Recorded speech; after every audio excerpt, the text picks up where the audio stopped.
नाही देणार. का बोलते?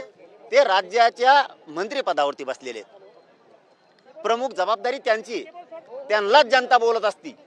तुला राज्यात नाही फिरून द्या, त्या जात कशाला अंतर कशाला वळण पाडीता उलट प्रतिमोर्चे काय काढता? दुसऱ्या तुमच्याकडे जर मर्डर झाला असा तुमच्या घरात, तर मग बाकीच्या समाजाने बी मोर्चेच काढायचे का? तुमच्या विरोधात ही रूल पाडायचे का तुम्हाला? हां, तुम्ही आता ते सत्तेत मंत्री आहे म्हणून त्याला बोलतात, सत्तेत हे म्हणून त्याला बोलतात फिरून देणार नाही, अमुक करून देणार नाही, तमुक करणार. ही जनता आहे, रोष आहे, बोलती. त्या जात कशाला आणता? मग उद्या आमच्या बी समाजाच्या नेत्याला बोलल्यावर मग आमच्या लोकांनी तसंच बोलायचं का? आमच्या लोकांना बोलू नको, आमच्या मंत्र्याला बोलू नको, आम्ही असं म्हणायचं का? अरे मंत्र्यालाच बोलावं लागत असतं, तुला फिरून देणार नाही, अमकं करून देणार नाही, तमकं करून देणार नाही. मंत्र्याला बोलल्यामुळं आमचं आहे आणि आमच्याला म्हणतात बोलू नको, फिरून देणार नाहीत. अरे मग मंत्र्यालाच म्हणत असतात ना फिरून देऊ नको, मग दुसऱ्याला म्हणत असतात का? काही लोक बळजबरीने जातीवाद आणतात या प्रकारे. बळजबरीनं नाही, षडयंत्र आहे, षडयंत्र धनंजय मुंडेचं. त्याला वाचवण्यासाठी त्याचं हे षडयंत्र आहे.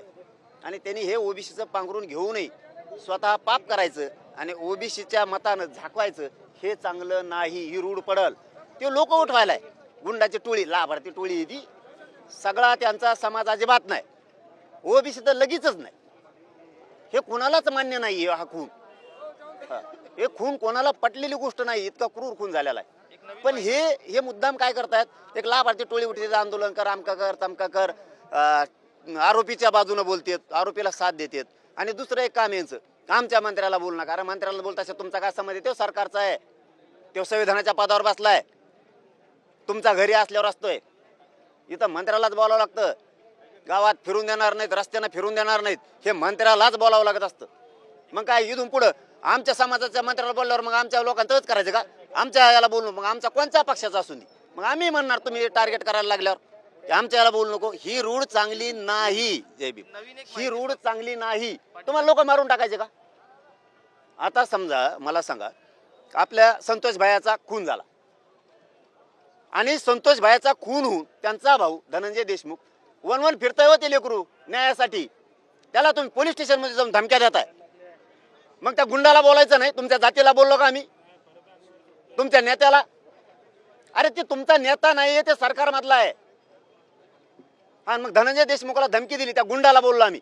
तुमचा काय संबंध आहे याच्यात? ओबीसीचा काय संबंध, याच्या जातीचा काय संबंध? मग तुम्हाला कापू कापू टाकायचे लोक? धनंजय देशमुख मारून टाकायचं तुम्हाला? भावाला न्याय मागतोय तर बोलायचं नाही का? हे गुंडाला बोलायचं नाही का? मी वंजाऱ्याचं नाव घेतलं का? धनगराचं, दलित मुस्लिमाचं, मायक्रो ओबीसीचं? तुम्ही कस काय वाढता तुमच्यावरती बळत? गुंडाला बोलायचं नाही. सोमनाथ सूर्यवंशी मारून टाकला, कापायचेत का तुम्हाला लोक आमचे? ते वाकोळे साहेबाचा मर्डरच झालाय. अरे त्याला मर्डरच म्हणतात, बोलायचंच नाही का आम्ही? कोणता जातीवाद शिकवता राहू तुम्ही आम्हाला? म्हणजे गुंडाला बोललं की तुम्ही म्हणता जातीवाद. मी संतोष भायांच्या न्यायासाठी लढतोय.